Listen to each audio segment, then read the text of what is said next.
everyone.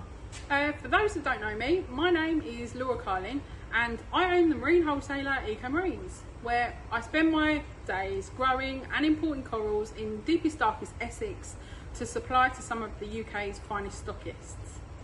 But why am I here on the OATA page? Well, as of the recent AGM, I've been appointed as the new chair of the board, so I thought it best to come and introduce myself. I originally joined OATA as a member because, to be frank, I was worried. I was worried about my industry, worried about my hobby, from the ever-increasing and unjust pressure we face from anti-trade groups trying to shut us down. It felt as though legislation was being passed, public attacks were being made, and rather than worrying, I wanted to be proactive and to be involved in the work to ensure our voice is being heard. Now, just like you, I spend my days either staring at a screen or with my hands in a tank. We're all incredibly busy people. I totally and completely understand that there is never a single moment to be bored in our industry. So I get that it's easy to be consumed in the daily running of our businesses and be too exhausted to consider the wider picture of issues facing our industry. But this is why your OATA membership is so important. For me, OATA membership is an extension of my business insurance. I insure my building, my contents, and my membership pays to support those who are fighting on our behalf to ensure my business for the future. I guarantee if you own a business in the industry, work within the industry, or you're a hobbyist, OATA have been fighting on your behalf without you even knowing. But in fairness, maybe you don't know because you're not a member. So this is my opportunity to give you a few examples. Since Brexit, a big issue has been border control, and we understand members are worried that government isn't taking them seriously.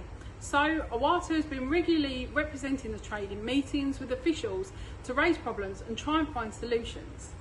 The overall thing OATA has always been working on is to improve industry standards in all aspects. One of the biggest problems is the way new hobbyists view pet fish, and OATA have done some great work along with other organisations on changing this. With the work on the upcoming launch of the Pet Know-How website, potential hobbyists are encouraged to think about what they will need before they start fish keeping and to enter the hobby with their eyes wide open. They've also produced a huge range of care sheets for members with QR codes, which is perfect for animal licensing requirements. OATA is also supporting two PhD students alongside CFAS and Mars in projects that are researching how wild collected ornamental fish can be caught sustainably and how the industry can contribute to conservation and support livelihoods in source countries. As a member of the Companion Animal Sector Council, or CASC, OATA collected members' views with regards to problems in licensing and delivered them to DEFRA. They put forward evidence on why the water hyacinth was not an invasive risk, and it has now been confirmed the ban will be overturned. Despite being old news, you probably don't know, but OATA was instrumental in keeping our businesses open during COVID by ensuring we were all categorised as essential businesses. They fought in every which way to try and help businesses get the support with the electric hikes. Although this one was met with a brick wall, it doesn't mean serious man hours weren't spent on it. The list is endless, working on mariculture ID guides, with CFAS to improve imports, having feet on the ground at COP. The work they get through is astounding considering the small size of the team. Now, a lot of government level work is consistently going on in the background of our industry that without OATA we would never know about or have a voice in. An example of this is a current project by CITES looking into the sustainability of marine ornamental fishes. These projects are a double-edged sword. Whilst as an industry we want a sustainable future and high quality collections, there are anti-trade groups that would also like to use this as an opportunity to shut us down. This is where OATA represents us, finding ways to offer genuine improvements in welfare and sustainability, not just veiled ways to stop the trade.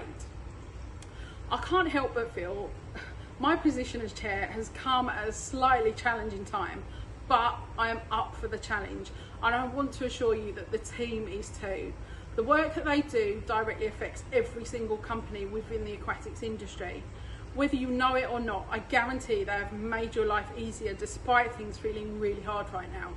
So for those of you who are members and support the team's work, I just wanted to say a huge thank you. If you aren't a member and you care about the industry's future, please do consider joining. OATA is only as good as its supporters. There is literally no one else in the UK who represents us in this way. It relies on your involvement and your support.